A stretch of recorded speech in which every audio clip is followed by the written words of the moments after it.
Hello అండి, అందరికీ నమస్కారం. Welcome to a working house wife Telugu channel. Ugadi వస్తుందంటే చాలు వేప పచ్చడి, పంచాంగ శ్రావణమే గుర్తొస్తాయి. మరి ఉగాది అంటే ఇంతేనా? ఆ రోజు పూజించేందుకు ప్రత్యేకమైన దైవం కానీ, ఆచరించాల్సిన విధానాలు కానీ లేవా అంటే లేకేం, చాలా ఉన్నాయి. ఉగాదికి చేయకూడని పనులు కొన్ని ఉన్నాయి. అవి చేయడం ద్వారా కష్టాలు కొని తెచ్చుకున్నవారు అవుతారు. ఉగాది రోజు ప్రతి ఒక్కరూ చేయకూడని పనులు ఏంటి, ఏ ఏ పనులు చేయడం వల్ల కష్టాలు కొని తెచ్చుకున్నవారు అవుతారు, ఖచ్చితంగా ఉగాది రోజున ఏ పనులు చేయాలి, ఎలాంటి నియమాలతో ఈ ఉగాది పండుగ జరుపుకోవాలని మన పండితులు, గురువులు చెబుతున్నారు. మన పండితులు, గురువులు ఏం చెబుతున్నారు అనేటువంటి అంశాలు ఈ వీడియోలో మీరు అంతా తెలుసుకోవడం జరుగుతుంది. ఈ వీడియోలోకి వెళ్లే ముందు మన ఛానల్ని సబ్స్క్రైబ్ చేసుకుని వారు సబ్స్క్రైబ్ చేసుకోండి. అలాగే బెల్ని క్లిక్ చేసి ఆల్ని సెలెక్ట్ చేసుకోండి. ఉగాది అనేది మన తెలుగింటి తొలి పండుగ అని మన అందరికీ తెలుసు. ఈ ఉగాది పండుగతోనే ప్రతి తెలుగు వారికి కొత్త సంవత్సరం మొదలవుతుంది. తెలుగు వారందరికీ కూడా మొట్టమొదటి పండుగ ఉగాది. చైత్రశుద్ధ పాడ్యమి రోజు ఉగాది పండుగ జరుపుకోవడం జరుగుతుంది. ఈ రోజుని బ్రహ్మదేవుడు సమస్త సృష్టిని ప్రారంభించారు అని శాస్త్రాలు చెబుతున్నాయి. ఆ వైకుంఠనాథుడు మధ్య అవతారంలో సోమకుని సంహరించి వేదాలను కాపాడింది కూడా ఈ ఉగాది నాడే అని శాస్త్రాల్లో చెప్పడం జరిగింది. ఉగాది పండుగ గురించి ఇతిహాసాల్లోనూ పురాణాల్లోనూ ఎంతో ప్రాముఖ్యత ఉంది. మనకి పచ్చని ప్రకృతి పండుగలా కనిపిస్తుంది ఈ ఉగాది పండుగ.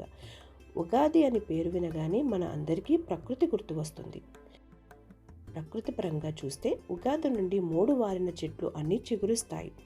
పూల పరిమళంతో పుడిమి తల్లి పులకరిస్తుంది అన్నట్టుగా వసంత ఋతువు కూడా ఈ ఉగాది నుండే మొదలవుతుంది. అందుకే ఉగాదిని కొత్త ధనంకి నాంది అని కూడా అంటారు. ప్రతి పండుగకి ఎన్ని ప్రత్యేకతలు అయితే ఉంటాయో అలాగే ఉగాది పండుగకి కూడా ప్రత్యేకతలు ఉన్నాయి. శాస్త్రాల్లో పెద్దలు చెప్పినట్టే ఉగాది పండుగ జరుపుకోవాలి. అయితే ఉగాది పండుగ నాడు చేయకూడని పనుల గురించి మన శాస్త్రాల్లో వివరించడం జరిగింది. ప్రతి పండుగకి ఖచ్చితంగా చేసే పూజలతో పాటు చేయకూడనివి పనులు ఉంటాయి. తప్పకుండా మనం అందరం తప్పక పాటించాలి. అయితే ఈ ఉగాది పండుగ రోజు ఏం చేయాలో ముందు తెలుసుకుందాం. ప్రతి పండుగకి తెలిసినట్టే ఉగాదికి కూడా సూర్యోదయంకి ముందే నిద్ర లేవాలి. పండగ రోజులనే కాదు, ప్రతిరోజు సూర్యోదయం కంటే ముందు నిద్ర లేవడం మంచిది. మనం నిద్ర లేవకముందే సూర్యుడు ఉదయించాడు అంటే మన జీవితంలో కష్టాలు ఉంటాయి అని పెద్దలు చెప్తూ ఉంటారు. మనం నిద్ర లేచి సూర్యునికి నమస్కరించుకోవాలి. మనం సూర్యుని కోసం ఎదురు చూడాలి. అంతేకాని పొద్దెక్కేదాకా నిద్రపోవడం బద్ధకానికి, దరిద్రానికి సూచకం. అంటే ఈ కాలంలో నైట్ షిఫ్ట్స్, ఓవర్లోడ్ల వల్ల నిద్ర సరిపోక ఎప్పుడు పడుకుంటున్నామో, ఎప్పుడు లెగుస్తున్నామో తెలియడం లేదు. కానీ ఆరోగ్యకరమైన అలవాటు జీవితం కోసం మాత్రం ప్రతిరోజు సూర్యోదయానికంటే ముందు నిద్ర లేవడం మంచిది. ఇక ఉగాది రోజు నిద్ర లేవగానే తలకి నువ్వుల నూనె రాసుకుని ఒంటి నిండా నలుగు పెట్టుకుని తలస్నానం చేయాలి. దీన్ని పురాణాల్లో చెప్పడం జరిగింది. దీనిని ఉగాది స్నానం అని అంటారు. ఆ తర్వాత కొత్త బట్టలు ధరించి నిష్ఠగా భగవంతుని పూజించాలి. ముఖ్యమైనది ఏంటంటే ఉగాది రోజు కొత్త బట్టలు తప్పక వేసుకోవాలి. ప్రతి పండుగకి ఉగాదికి తప్పకుండా వేసుకోవాలి. అంతేకాదు ఉగాది నుంచి ఎండలు మొదలవుతాయి. ఇలాంటి సమయంలో ఉగాది నాడు గొడుగు కొనడం ఎంతో మంచిదని చెప్తారు. ఎండా వాన నుంచి ఇది మనకి రక్షణ ఇస్తుంది. ఉగాది పండుగ రోజు గొడుగు కొంటే మంచిది అని పెద్దలు చెప్తూ ఉంటారు. అయితే ఇదే రోజున వేరే వారికి విసనకర్రలు దానం చేస్తే మేలు కలుగుతుందని పండితులు చెప్తూ ఉంటారు. మన తాతలు ముత్తాతల కాలంలో విసిన కర్రలతోనే కదా గాలి విసురుకునేవారు. పైగా ఉక్కపోత వచ్చేటువంటి కాలం మొదలైంది. ఇలాంటి సమయంలో విసిన కర్రలు దానం చేస్తే మంచిదని అంటారు. ఎంతో పుణ్యం అని కూడా అంటారు. అలాగే ఉగాది నుంచి పౌర్ణమి వరకు మీ ఇష్ట దైవాన్ని పూజిస్తే మీకు శుభ ఫలితాలు కలుగుతాయి.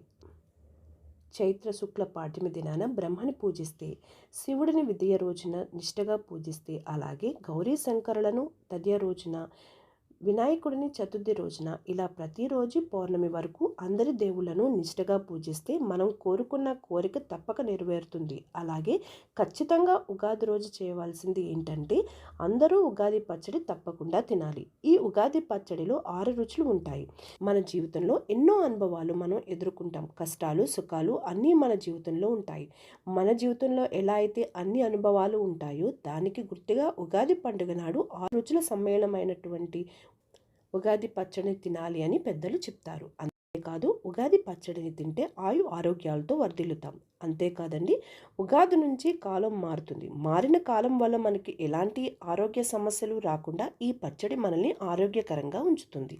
ఇక ఉగాది రోజున చేయకూడని పనులు కొన్ని ఉంటాయి. వీటిని మనం శాస్త్రాల్లో మన పెద్దలు ఎప్పటి నుంచో చెప్తున్నటువంటి మాటలు. ముఖ్యంగా బద్ధకాన్ని వదిలేయాలి. బద్ధకంతో ఈ పండుగ రోజు మీరు ఉంటే సూర్యోదయం కంటే ముందు నిద్ర లేవకపోతే, స్నానాధికాలు పూర్తి చేయలేకపోయినా, మనస్ఫూర్తిగా భగవంతుని ఆరాధించలేకపోయినా అది మీకు మంచిది కాదు. ఉగాది రోజు ఏం చేస్తే సంవత్సరం అంతా అదే జరుగుతుంది అని పెద్దలు అంటూ ఉంటారు కదా. ఉగాది అంటే ఆరంభం.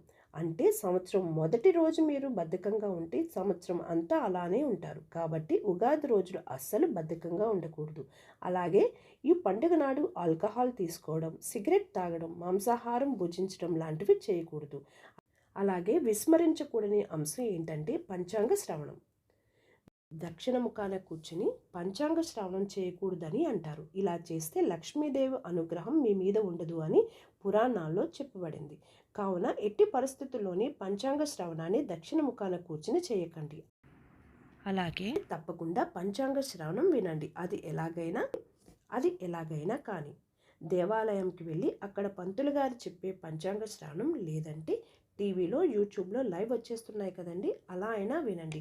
ఏదో రకంగా పంచాంగ శ్రవణం వినండి. అలా చేస్తున్నప్పుడు దక్షిణ ముఖాన కూర్చోకండి. ఆ రోజు గుడికి వెళ్ళి మనస్ఫూర్తిగా దేవుణ్ణి కోరుకోండి ఈ సంవత్సరం అంతా బాగుండాలి అని.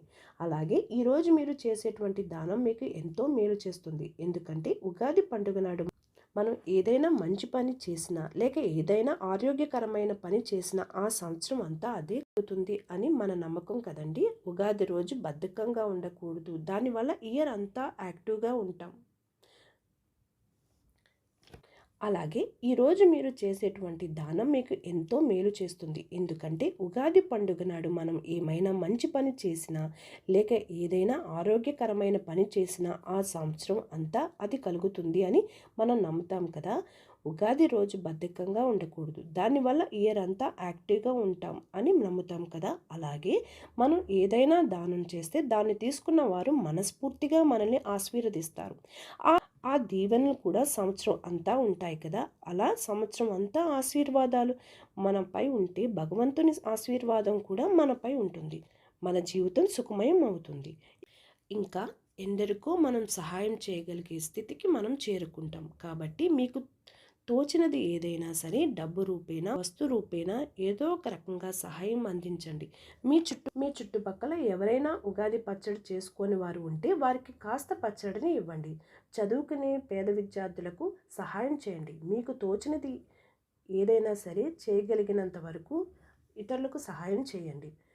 సో ఫ్రెండ్స్, ఈ ఉగాది రోజున మన వీడియోలో చెప్పిన విధంగా పాటించండి.